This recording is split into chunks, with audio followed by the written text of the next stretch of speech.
তো অনেক রক্ত দিয়েছি, ক্লাসে শিখিয়েছেন ভালো মানুষ হইতে। ইলেকশনের দিন তো আপনার এটার উপরে আমল দেখি না, আপনার এটার উপরে আমি ইলেকশনের দিন আমল দেখতে চাই যে কোন সন্ত্রাসীর পক্ষে আপনি কাজ করবেন না। এজন্য সকল শিক্ষক যারা রয়েছেন, যারা প্রিসাইডিং অফিসার হবে সামনে, তাদের কাছে আপনাদের হেদায়েতের দাওয়াত নিয়ে যেতে হবে।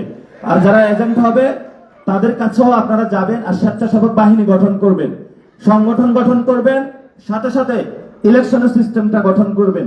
তাহলে ইনশাআল্লাহ আমরা যেভাবে ব্যালট রেগুলেশন করে শেখ হাসিনাকে বিদায় করেছিলাম, আমরা বুলেট রেগুলেশন করে ইনশাআল্লাহ আগামী ব্যালট রেগুলেশনের মধ্য দিয়ে ইঞ্জিনিয়ার সাহেবকে বিদায় করতে সক্ষম হব গণতান্ত্রিক পদ্ধতিতে ইনশাআল্লাহ।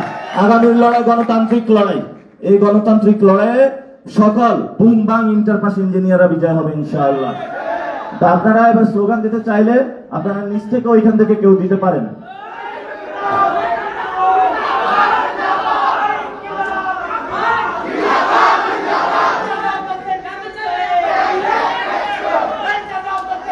আচ্ছা তাহলে আমি দিব না, এই ইনকিলাব ইনকিলাব জিন্দাবাদ জিন্দাবাদ, ইনকিলাব ইনকিলাব অ্যাকশন অ্যাকশন, চাঁদাবাজির বিরুদ্ধে, সন্ত্রাসীদের বিরুদ্ধে, দখলদারের বিরুদ্ধে, ছাত্র শক্তির অ্যাকশন অ্যাকশন অ্যাকশন। ছাত্র শক্তির আপনাদের যিনি প্রেসিডেন্ট এবং সেক্রেটারি আছেন, ওনাদের নেতৃত্বে কাজ করবেন। আপনি যদি কোনো ধরেন আমার কাছে একজন আসলেন, আয়েশা বললেন যে ভাই আমি আপনার সাথে চলবো, ওরা আপনি ছাত্র শক্তির প্রেসিডেন্টকেও গুনেন না, সেক্রেটারিটা গুনেন না, তাহলে ভাই আপনাকেও সামনে গুনার টাইম নেই। আমাদের সাংগঠনিক সিস্টেম যেটা শৃঙ্খলার মধ্যে আসতে হবে। এবং অতীতে গত 1.5 বছরে অনেক কিছু হয়েছে, আমরা এই রমজানের আগে সবকিছু ভুলে গেলাম।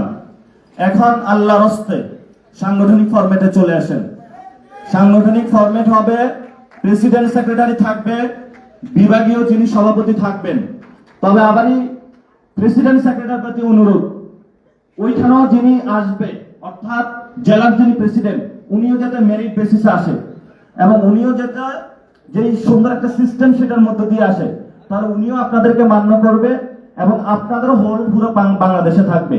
এটার ভিত্তিতে যদি আমরা ছাত্র শক্তিকে গড়ে তুলতে পারি, ইনশাআল্লাহ আগামীর দিনে 6 মাসের মধ্যে এই যে